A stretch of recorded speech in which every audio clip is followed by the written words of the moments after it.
En 2011, le programme MAB a fêté à l'UNESCO et partout dans les territoires de biosphère ses 40 ans. Ça a été l'occasion d'un bilan, ça a été l'occasion de se réjouir du succès de ce programme dans la mesure où il a envahi la planète, puisque 117 pays aujourd'hui sont impliqués dans la mise en œuvre de ce programme à travers 610 territoires de biosphère, réserves de biosphère.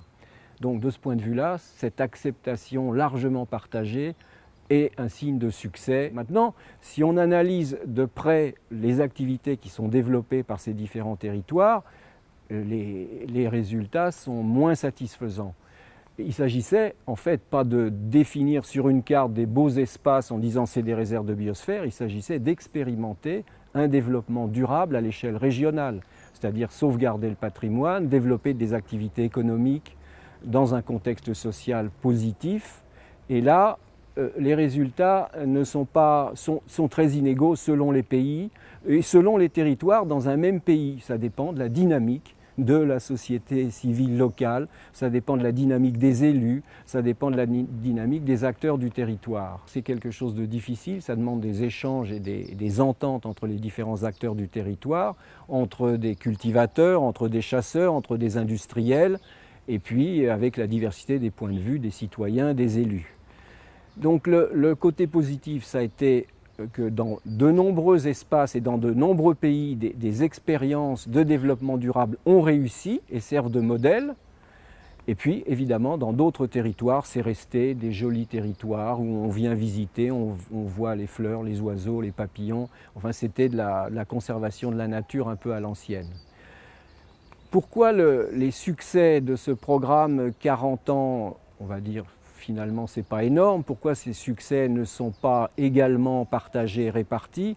Je pense que tout de même, c'est lié au fait qu'il y avait un bénévolat. C'est-à-dire qu'on lance un programme, mais on n'y met pas des moyens spécifiques. Or, la concertation, ça prend du temps pour que des gens se mettent d'accord sur des projets de territoire avec des contraintes qui sont les contraintes sociales et économiques que nous connaissons, que connaissent tous les pays, que connaît la planète. Et je crois que l'une des causes majeures de l'avancée finalement relativement lente de ce programme, c'est lié au fait que la conception qui est derrière, qui est une conception, on va dire, vraiment démocratique, c'est aux gens de se déterminer, de dire qu'est-ce qu'ils veulent faire du territoire par rapport à l'habitude. Un pays décide et puis ça descend vers le bas et on dit comment il faut faire. C'est une vision du monde qui est différente et finalement, c'est une vision du monde qui n'est pas forcément acceptée. Et ça explique évidemment que les moyens financiers ou humains accordés au développement de ce programme, à une communication sur les expériences qui sont faites, aient été relativement insuffisants, en tout cas insatisfaisants, et c'est variable évidemment selon les pays. Donc on peut dire que globalement, on a une assise forte parce que c'est un réseau mondial, ce n'est pas 610 réserves qui sont séparées les unes des autres, c'est 610 réserves qui sont réunies en réseau mondial, réseau régional. Il y a Euromab, c'est à l'échelle de l'Europe, Afrimab, c'est à l'échelle de l'Afrique, et puis pour la France, on a le réseau français des réserves de biosphère avec des réunions chaque année de concertation et d'échange sur les expériences.